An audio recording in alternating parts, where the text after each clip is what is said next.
Na-experience mo na bang sumakit ang tagiliran mo? O kaya parang mabigat lagi ang likod mo kahit wala ka namang binubuhat?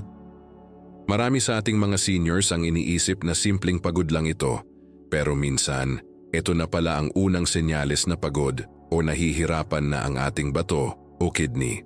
Oo, tama ang narinig mo. Ang kidney ay isa sa pinakaimportanteng organ sa katawan na tahimik lang kung magreklamo. Pero kapag nasira, napakahirap nang ibalik sa dati. Kaya sa video na ito, pag-uusapan natin ang mga pagkaing nakakatulong para mapanatiling malusog ang kidney, pati na rin ang mga ugaling dapat iwasan para hindi ito masira habang tayo ay tumatanda. Kasi tandaan, kapag ang bato ay nagsimulang manghina, apektado ang buong katawan mula sa dugo, ihi, puso at kahit ang paghinga. Pero ang maganda rito, maraming paraan para mapanatiling malakas ang bato. Kahit umabot ka na ng edad 50, 60 o 70 pataas. Unahin muna natin ang unang payo na madalas binabaliwala ng marami, ang tamang pag-inom ng tubig. Maraming seniors ang umiiwas sa pag-inom ng tubig dahil ayaw nilang pabalik-balik sa banyo. Naiintindihan ko yan, lalo na kung malamig ang panahon o kung medyo mahina na ang tuhod.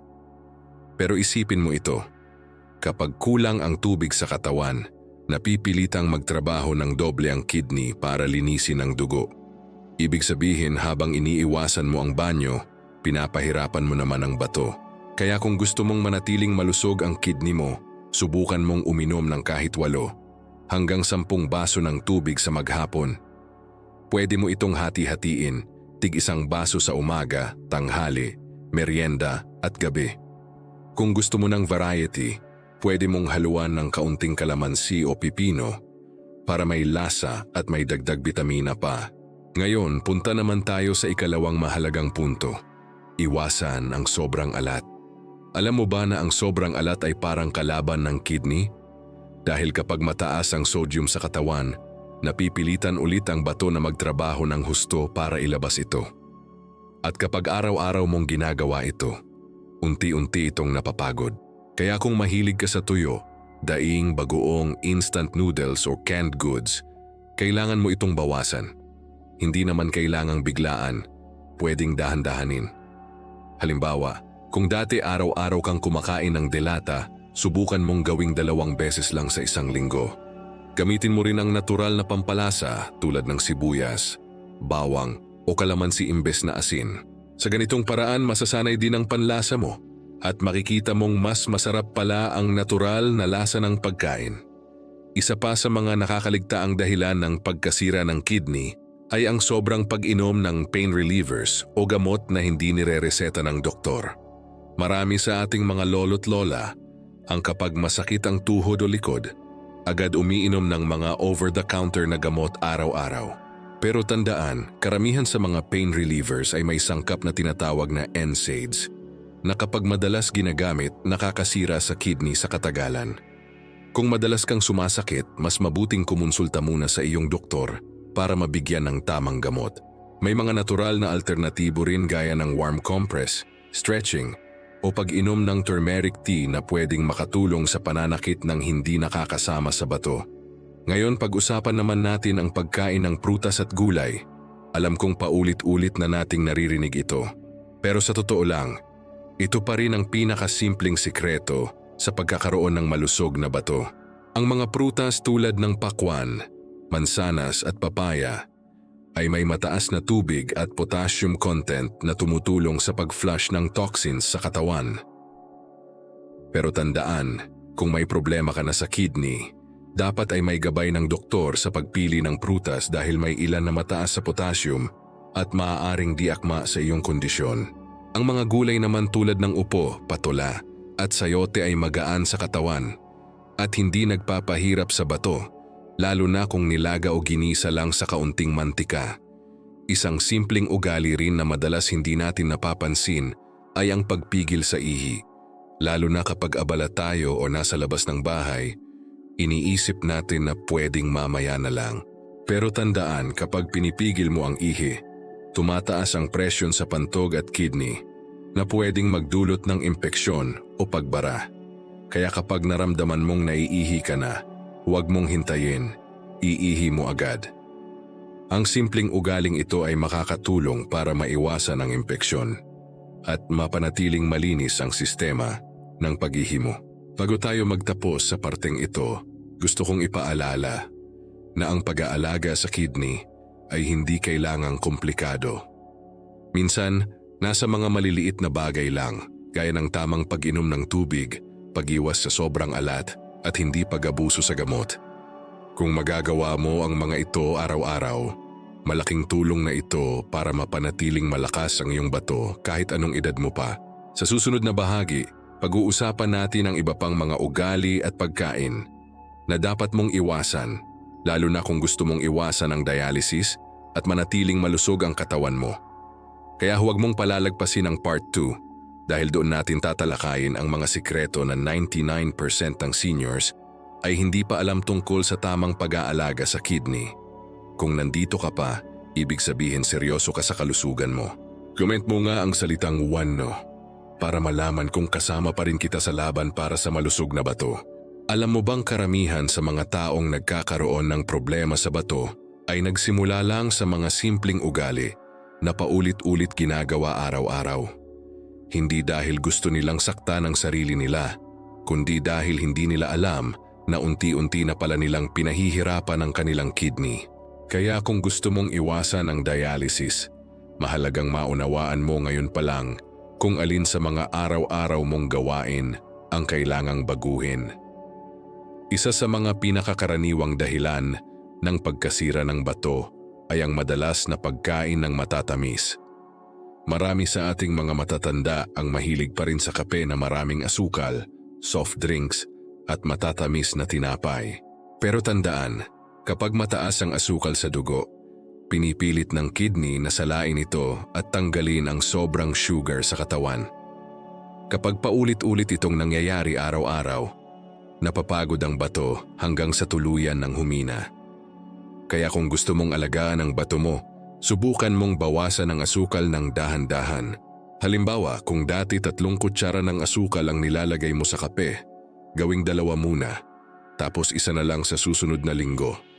O kung mahilig ka sa soft drinks, subukan mo munang palitan ito ng malamig na tubig na may kalamansi o pipino.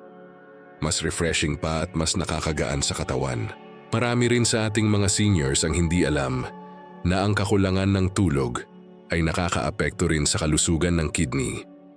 Kapag kulang sa tulog ang katawan, tumataas ang blood pressure at nagiging mas active ang hormones na nakaka-stress sa bato. Ang ideal na tulog para sa matatanda ay 6 hanggang 8 oras bawat gabi. Kung hirap kang makatulog, iwasan mong uminom ng kape o tsaa sa hapon at subukang magkaroon ng consistent na oras ng pahinga. Gumawa ng simpleng bedtime routine tulad ng pag-inom ng maligamgam na tubig, pagdasal o pag-meditate at pag-off ng cellphone or TV bago matulog. Sa ganitong paraan, mas nakakapahinga hindi lang ang isip mo, kundi pati ang bato mo. Ngayon, punta naman tayo sa isa pang kalaban ng kidney na kadalasan ay hindi nabibigyan ng pansin, ang sobrang karne o protina sa pagkain. Totoo na kailangan natin ng protina, lalo na sa edad natin, para mapanatiling matatag ang kalamnan. Pero kapag sobra, mahihirapan ang kidney dahil kailangan nitong salain ang mga byproduct ng protina tulad ng urea. Kung araw-araw kang kumakain ng karne, subukan mong bawasan ito. Halimbawa, kung dati puro baboy o baka ang ulam mo, palitan mo minsan ng isda, tofu o munggo. Ang munggo, malunggay at itlog ay mga magandang alternatibong protina na hindi mabigat sa bato. Isang simpleng tip, kapag napansin mong madalas maitim ang ihi mo o parang matapang ang amoy, senyalis iyon na baka kulang ka sa tubig o sobra sa protina. Subukan mong dagdagan ang pag-inom ng tubig at bawasan ang karne sa pagkain. Sa loob ng ilang araw, mapapansin mong mas magaan ang pakiramdam mo. May isa pang ugali na madalas nating ginagawa nang hindi iniisip, ang hindi pagpapatingin sa doktor o pagpapacheck up. Madalas kasi ang mga seniors ay nagsasabing, "Ay, sanay na ako dyan," o "gamot lang naman yan sa botika." Pero ang totoo, Maraming sakit sa kidney ang tahimik. Ibig sabihin, hindi agad nagpapakita ng sintomas hanggang lumala na. Kaya ang regular na check-up, lalo na para sa mga may high blood or diabetes, ay napakahalaga. Sa simpleng blood test at urinalysis, makikita na agad kung may problema sa bato. Mas maagang malaman, mas madali pang maagapan. Kung wala kang budget para sa regular na laboratory tests, marami ng mga libreng kidney check-up o medical missions sa mga barangay o health centers. Pwede kang magtanong doon at huwag mahiyang sumali. Tandaan, mas mahal ang gamutan kaysa sa pag-iwas. Ang simpleng pag-alam ng kalagayan ng iyong bato ay isa ng malaking hakbang para mapanatiling malusog ang katawan mo. Ngayon, pag-usapan natin ang mga inumin na dapat mong iwasan. Bukod sa soft drinks, iwasan mo rin ang mga energy drinks, instant juice powders at sobrang kape. Yung mga ito ay mataas sa caffeine, sugar at phosphorus na pwedeng makasama sa bato kapag madalas inumin. Mas maganda kung natural na inumin na lang, gaya ng tubig, salabat o fresh buko juice. Pero kahit buko, huwag araw-araw, lalo na kung may high blood o may problema sa potassium. At syempre, hindi rin mawawala sa listahan ang paninigarilyo at alak. Alam kong mahirap itong iwasan, lalo na kung matagal mo na itong ginagawa. Pero isipin mo ito, bawat stick ng sigarilyo ay nagpapahina sa daloy ng dugo sa kidney. Kapag kulang ang daloy ng dugo, mas kaunting oxygen ang natatanggap ng bato at mas mabilis itong masisira. Ang alak naman ay nagpapataas ng blood pressure at sugar na parehong masama sa kidney. Kung hindi mo kayang tumigil bigla, pwede mong simulan sa pagbabawas. Halimbawa, kung dati araw-araw kang umiinom, gawing tuwing weekend na lang hanggang sa tuluyan mo nang mabawasan. Marami rin sa ating matatanda ang naniniwala na kapag hindi masakit, ayos lang. Pero tandaan, ang sakit sa kidney ay tahimik. Minsan, wala kang mararamdaman hanggang sa lumala na. Kaya huwag mong hintayin ang mga senyales tulad ng pamamaga ng paa, madilaw na ihi, o pananakit ng tagiliran bago kumilos. Ang pag-iwas ay mas madali kaysa sa paggagamot. Habang pinapakinggan mo ito, baka iniisip mo, kaya ko pa bang baguhin ang mga nakasanayan ko? Ang sagot ay oo, kayang-kaya mo. Hindi kailangang biglaan, hindi kailangang perpekto. Ang mahalaga ay magsimula ka ngayon. Kung kaya mong uminom ng mas maraming tubig, bawasan ang alat at asukal, at magpahinga ng maayos, malaking tulong na iyon sa kidney mo. Ang bawat maliit na hakbang ay may malaking epekto sa kalusugan mo. Sa susunod na bahagi, pag-uusapan naman natin kung paano mo mapapanatiling malakas ang kidney mo sa pamamagitan ng tamang lifestyle at araw-araw na ehersisyo, kahit nasa bahay ka lang. Kasi ang kalusugan ng bato ay hindi lang tungkol sa pagkain, kundi sa kung paano mo inaalagaan ang buong katawan mo araw-araw. Kung nandito ka pa, ibig sabihin, interesado ka talagang pangalagaan ang kalusugan mo. I-comment mo nga ang numerong 2 sa baba para malaman kung sinamahan mo ako hanggang dito. Ngayon na napag-usapan na natin ang mga pagkain at ugali na nakakapinsala sa kidney, oras naman para pagtuunan natin ng pansin ang mga paraan para mapanatiling malakas at masigla ang ating mga bato. Kasi totoo, hindi lang pagkain ang dahilan ng pagkasira ng kidney, kundi pati ang lifestyle o pamumuhay natin araw-araw. Una sa lahat, pag-usapan natin ang ehersisyo.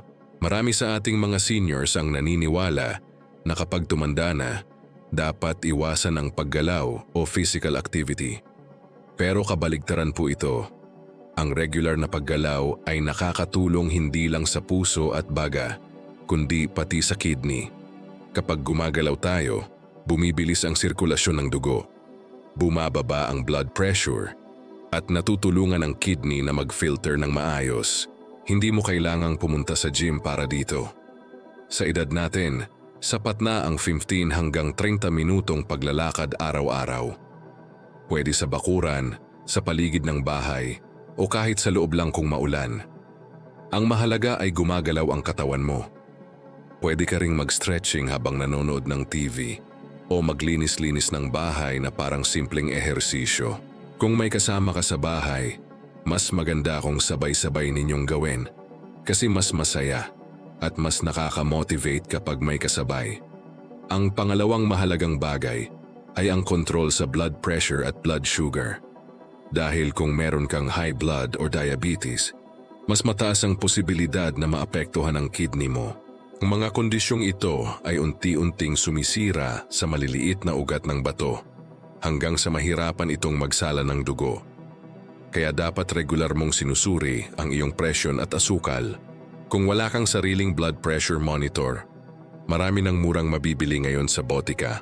Subukan mong i-record ang resulta kada linggo para makita kung stable ito.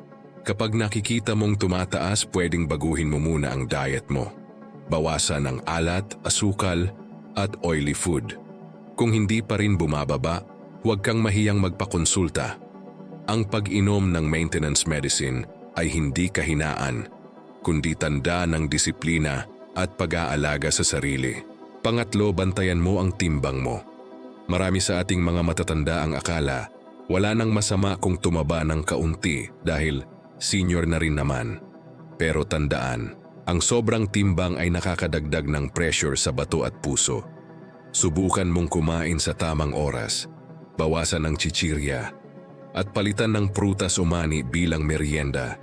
Kung kaya mo kumain ng mas maraming gulay sa bawat kainan, ang simple pero consistent na pagbabago sa pagkain ay magbibigay ng malaking tulong sa iyong kidney. Isa rin sa pinakamahalagang aspeto ng pagkakaroon ng malusog na bato ay ang pag-iwas sa stress. Maaaring hindi mo akalain, pero ang labis na pag-aalala, pagkalungkot at tensyon ay may direktang epekto sa kidney. Kapag laging mataas ang stress hormones sa katawan, tumataas din ang blood pressure at blood sugar na parehong nakakapinsala sa bato. Kaya importante ang mental at emotional health, kasing halaga ng pagkain at gamot.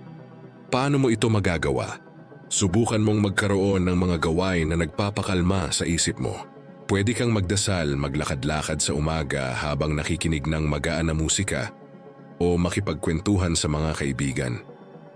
Kung may alagang hayop, maglaan ng oras para alagaan ito. Nakakatanggal ng stress at nagbibigay saya. Tandaan, ang pagiging masaya at kalmado ay gamot din. Marami sa ating mga lolo't lola ang nakakaramdam ng panghihina o pagod kahit walang ginagawa.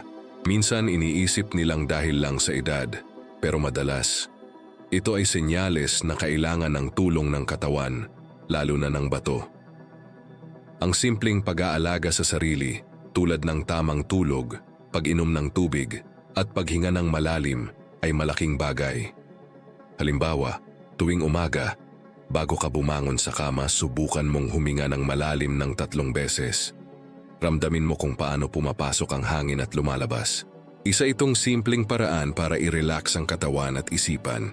Ngayon baka iniisip mo, paano kung nasira na ang kidney ko? May pag-asa pa ba? Ang sagot, oo, meron pa. Kahit may early stage ng kidney disease ka na, maaari pa itong mapabagal o mapigil kung magsisimula kang magbago ngayon. Ang katawan natin ay kahanga-hanga. May kakayahang mag-heal basta tulungan natin ito. Maraming seniors ang bumalik sa normal ang kidney function dahil lang sa disiplina, tamang pagkain, at consistent na healthy habits. Isa pang tip, subukan mong bawasan ang processed food. Lahat ng may preservatives tulad ng hotdog, tocino, longganisa, instant noodles at chips ay mataas sa sodium at phosphorus. Ito ang 2 sangkap na nagpapahirap sa kidney. Hindi mo kailangang iwasan ng tuluyan, pero kung dati araw-araw, gawing minsan na lang sa 1 linggo. Kung gusto mo ng lasa, mas mainam gumawa ng sariling version sa bahay gamit ang natural ingredients. At syempre, huwag mong kalimutan ng regular na hydration. Pero tandaan, hindi lahat ng inumin ay pare-pareho. Ang tubig ang pinakamahalaga.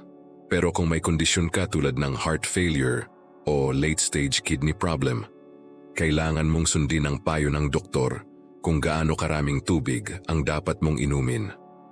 Para sa karamihan, 8 hanggang 10 baso sa maghapon ay sapat na. Ang mahalaga ay huwag hayaang matuyo ang bibig mo nang matagal o madilaw ang ihi. Dahil senyalis iyon na kulang ka sa tubig. Sa puntong ito malinaw na, hindi kailangang magastos o komplikado ang pag-aalaga sa kidney. Nasa simpleng pamumuhay lang ito.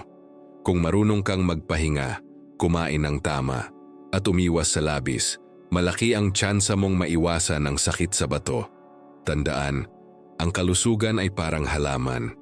Kailangan lang ng consistent na pag-aalaga at siguradong mamumunga ng mahabang buhay at masiglang katawan.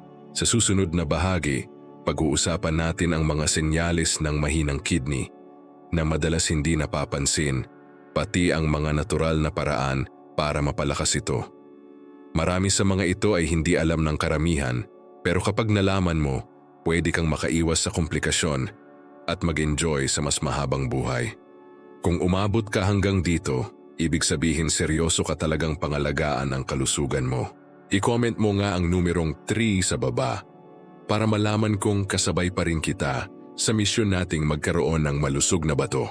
Alam mo ba na karamihan sa mga tao, lalo na sa edad natin, ay hindi alam na may problema na pala sa kanilang kidney hanggang sa lumala na ito. Tahimik ang sakit sa bato. Hindi ito gaya ng sipon na may ubo o trangkaso na may lagnat. Minsan, dumadaan ang mga buwan o taon bago mo pa mapansin na humihina na pala ang bato mo. Kaya sa parting ito, pag-uusapan natin ang mga senyalis na dapat mong bantayan at ang mga natural na paraan para mapalakas ang kidney mo bago pa mahuli ang lahat. Isa sa unang senyalis ng mahinang kidney ay ang madalas na pag-ihi sa gabi. Kung napapansin mong ilang beses kang nagigising para umihi kahit hindi ka naman umiinom ng maraming tubig bago matulog, senyales ito na may problema sa filtration ng bato. Kapag hindi na maayos na nasasala ang dugo, pinipilit ng katawan na ilabas ang sobrang fluid sa gabi. Pero tandaan, hindi lahat ng madalas umihi ay dahil sa kidney. Minsan dahil din ito sa prostate or sobrang caffeine, pero kung tuloy-tuloy ito, magpatingin ka na. Ang pangalawang senyales ay pamamaga ng paa, bukong-bukong o mukha. Kapag mahina ang bato, hindi nito kayang ilabas ang sobrang asin at tubig sa katawan. Kaya napupunta ito sa mga tissue, nagdudulot ng pamamaga. Minsan mapapansin mong masikip na ang tsinelas o mas mabigat ang pakiramdam ng paa tuwing umaga. Isa ito sa mga unang palatandaan na kailangan ng kumilos. Ang ikatlong senyales ay madilaw, mabula o maamoy na ihi. Normal lang kung medyo madilaw kapag umaga, pero kung palaging parang kulay tsaa, may bula o may matapang na amoy, pwedeng may protein na lumalabas sa ihi. At ito ay indikasyon na may problema sa kidney. Kung mapapansin mong ganito na madalas, mas mabuting magpa-urinalysis para makasigurado. Isa pa sa mga madalas hindi napapansin ay madaling pagkapagod at pagkahilo. Kapag hindi na nakakapaglinis ng maayos ang bato, naiipon ang lason sa dugo. Kapag mataas ang toxin level, bumababa ang red blood cells na nagdadala ng oxygen sa katawan, dahilan para manghina at mahilo. Kung dati mabilis kang gumalaw at ngayon ay parang laging pagod, kahit kaunti lang ang ginawa, baka panahon na para ipacheck ang kidney mo. Ngayon, pag-usapan natin kung paano mo mapapalakas ang kidney mo sa natural at abot-kayang paraan. Una, kumain ng mga pagkaing mayaman sa antioxidants. Ito ang mga prutas at gulay na tumutulong magtanggal ng free radicals o mga lason sa katawan. Halimbawa, ang ubas, mansanas, pakwan at malunggay ay kilalang tumutulong sa kidney function. Ang mansanas ay may pectin na tumutulong magbawas ng kolesterol at sugar sa dugo. Ang ubas naman ay may resveratrol na tumutulong protektahan ang mga ugat ng kidney. Ang malunggay, bukod sa mura, ay mayaman sa potassium at vitamin C. Pero kung may chronic kidney disease ka na, kailangan mo itong ikonsulta muna dahil minsan kailangang limitahan ang potassium intake. Pangalawa, uminom ng salabat o turmeric tea paminsan-minsan. Ang turmeric ay may anti-inflammatory properties na tumutulong bawasan ang pamamaga sa loob ng katawan, kabilang na sa kidney. Pero tandaan, huwag susobra. Sapat na ang isang tasa kada araw. Pangatlo, Iwasan ang biglaang pagbabago sa pagkain o paggamit ng mga detox tea or fad diet. Maraming kumakalat ngayon online ng mga kidney cleanse or detox drink na sinasabing naglilinis daw ng bato. Pero sa totoo lang, karamihan sa mga ito ay walang sapat na pag-aaral at pwedeng makasama pa, lalo kung may iniinom kang maintenance medicine. Ang pinakamabisang paraan pa rin ay ang natural, balanse, masustansya at regular na pagkain ng prutas at gulay. Isa pang natural na paraan para mapanatiling malusog ang kidney ay ang pagkakaroon ng tamang oras ng pahinga. Kapag kulang tayo sa tulog, tumataas ang blood pressure at nagiging mas aktibo ang stress hormones. Kapag sobra ang stress hormones, bumabagal ang filtration ng kidney. Kaya kahit simple lang, siguraduhing natutulog ka sa tamang oras at iwasan ang pagpupuyat sa cellphone o TV. Ang katawan ay parang makina. Kapag kulang sa pahinga, mas mabilis masira. Marami rin ang hindi nakakaalam na ang wastong paghinga at relaxation techniques ay nakakatulong din sa kidney. Kapag humihinga ka ng malalim, bumababa ang stress hormones at bumubuti ang sirkulasyon ng dugo. Pwede mong subukan ito sa umaga. Umupo sa tahimik na lugar, ipikit ang mata at huminga ng malalim ng 3 beses. Ramdamin mo kung paano lumalakas ang loob mo at gumagaan ang pakiramdam. Gawin mo ito araw-araw at mapapansin mong mas kalmado ka, mas maaliwalas at mas magaan ang katawan mo. Ngayon, baka iniisip mo, Dok, kaya pa ba talagang gumaling ang kidney kapag mahina na? Ang totoo, kapag naagapan, pwedeng bumalik sa maayos ang function ng kidney. Maraming seniors ang nagpatunay na bumuti ang resulta ng kanilang laboratory tests matapos nilang sundin ang tamang diet, uminom ng tubig sa tamang oras, at umiwas sa maalat at processed food. Hindi mo kailangang maging perpekto. Ang mahalaga ay consistent ka. Isipin mo ito, ang katawan natin ay parang hardin. Kung pinapabayaan mo, natutuyo. Pero kung araw-araw mo itong dinidiligan at inaalagaan, kahit matanda na ang halaman, mamumunga pa rin. Ganoon din ang bato mo. Kung aalagaan mo ngayon, magbabalik ito ng lakas at sigla sa iyo. Kaya simulan mong gawing routine ang mga simpleng hakbang na ito. Uminom ng tubig sa tamang oras, kumain ng natural na pagkain, umiwas sa alat at asukal, magpahinga ng tama, at alagaan ang isip mo. Hindi mo kailangang maging mayaman para maging malusog. Kailangan mo lang ng disiplina at malasakit sa sarili. Sa susunod na bahagi sa Part 5, ibubuod natin ang lahat ng natutunan mo at bibigyan kita ng isang malinaw na gabay kung paano mapanatiling malusog ang kidney habang tumatanda, kasama ang inspirasyon para mas lalo kang magpursige sa buhay. Kung nandito ka pa, gusto kong malaman na hindi ka lang basta nanonood. Gumagawa ka ng hakbang para mabago ang buhay mo. I-comment mo nga ang numerong 4 sa baba para malaman kung hindi ka sumusuko sa kalusugan mo. Kung umabot ka hanggang dito, saludo ako sa iyo. Ibig sabihin, seryoso kang alagaan ang katawan mo, lalo na ang iyong bato o kidney. Isang organ na madalas nakakaligtaan pero napakahalaga para manatiling malakas, malinis ang dugo at maayos ang pakiramdam araw-araw. Ngayon, sa huling bahagi ng video na ito, pagsasama-samahin natin ang lahat ng napag-usapan at bibigyan kita ng malinaw na direksyon kung paano mo mapapanatiling malusog ang bato habang tumatanda ka nang hindi kailangang gumastos ng malaki o uminom ng sandamakmak na gamot. Una sa lahat, gusto kong ipaalala na ang kalusugan ng kidney ay resulta ng pang-araw-araw na desisyon. Hindi ito bigla ang nagkakaroon ng problema. Dahan-dahan itong humihina kapag napapabayaan. Pero ang magandang balita, ganoon din ang paggaling.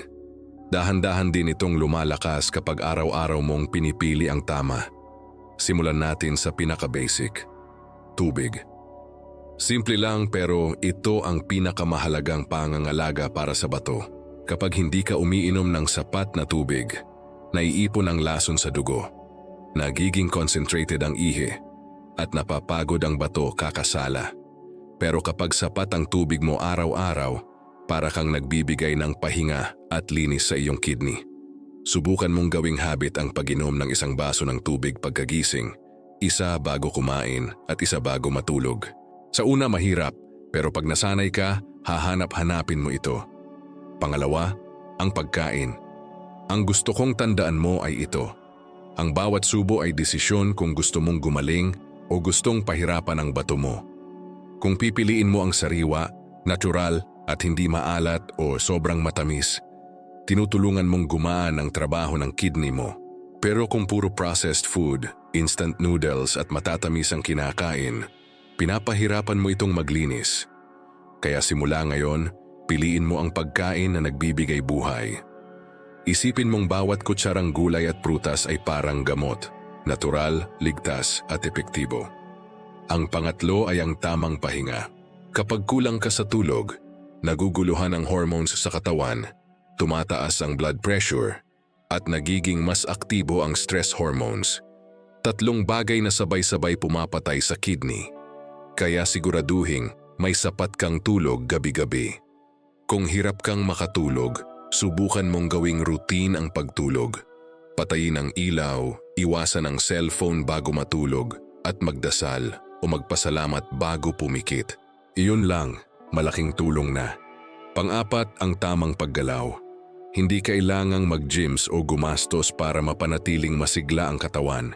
Isang simpleng paglalakad sa umaga o hapon ay sapat para pasiglahin ang sirkulasyon ng dugo at tulungan ang bato sa pagsasala. Kung kaya mo, gumalaw ng kahit 20 minuto bawat araw.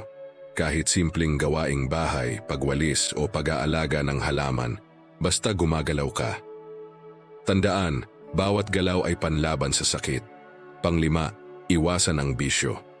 Alam kong mahirap ito, lalo na kung matagal nang nakasanayan, pero isipin mo, bawat stick ng sigarilyo, bawat shot ng alak ay isa pang hakbang palayo sa mahabang buhay. Hindi mo kailangang biglain. Kung dati araw-araw, subukang gawing 3 beses sa isang linggo. Unti-unti hanggang sa tuluyang mawala.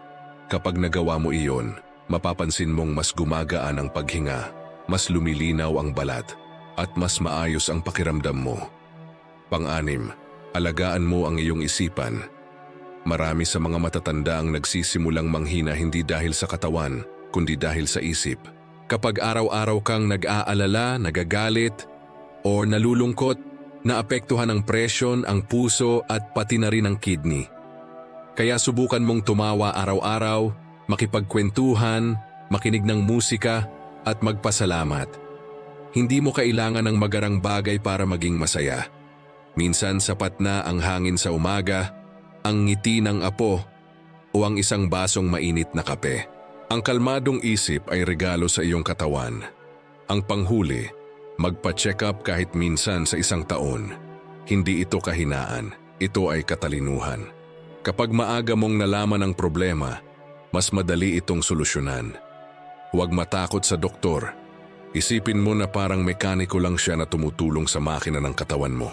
Ang simpleng pag-test ng ihi at dugo ay kayang makakita ng early signs ng problema. Kung wala kang budget, tanungin mo sa barangay health center. Madalas ay may libreng check-up o medical mission para sa mga senior. Ngayon baka iniisip mo, Doc, huli na yata para sa akin. Hindi totoo yon. Walang salitang huli pagdating sa pag-aalaga sa sarili. Maraming seniors ang nagsimulang baguhin ang lifestyle nila sa edad 70 or 80 at ngayon ay masigla pa rin. Tandaan, habang humihinga ka pa, may pag-asa pa. Bawat araw ay pagkakataon para ayusin ang kahapon. Kaya simula ngayon, gawin mo itong personal mission mo, ang pagpapanatiling malusog ng bato. Gamitin mo ang natutunan mo sa video na ito bilang gabay. Uminom ng tamang tubig. Kumain ng natural na pagkain, matulog ng maayos, umiwas sa stress, at magpasalamat araw-araw. Kasi ang isang pusong mapagpasalamat ay nagpapalakas ng loob, at ang malakas na loob ay nagpapagaling ng katawan. Bago tayo magtapos, gusto kong iwan sa iyo ang isang simpleng paalala. Ang malusog na bato ay susi sa mahabang buhay. Kapag malinis ang dugo, mas magaan ang pakiramdam, mas malinaw ang isip at mas maaliwalas ang araw. Huwag mong hayaan na kailangan mo pang magkasakit para ma-realize kung gaano kahalaga ang pag-iingat. Kung nagustuhan mo ang video na ito, huwag mong kalimutang mag-like, mag-subscribe, at i-on ang notification bell para lagi kang updated sa mga payo para sa kalusugan ng mga seniors. Parami pa tayong pag-uusapan tungkol sa natural na pangangalaga sa katawan, mula sa puso, utak, hanggang sa mga buto. Kung gusto mong patuloy na lumakas at maiwasan ang sakit, sundan mo ang channel na ito. Kasi dito, ang layunin natin ay simple. Mas mahabang buhay, mas masayang pagtanda. At kung umabot ka hanggang dito, ibig sabihin committed ka talaga sa kalusugan mo. I-comment mo nga ang salitang done sa baba para malaman kong natapos mo ang buong video at proud ako sa iyo.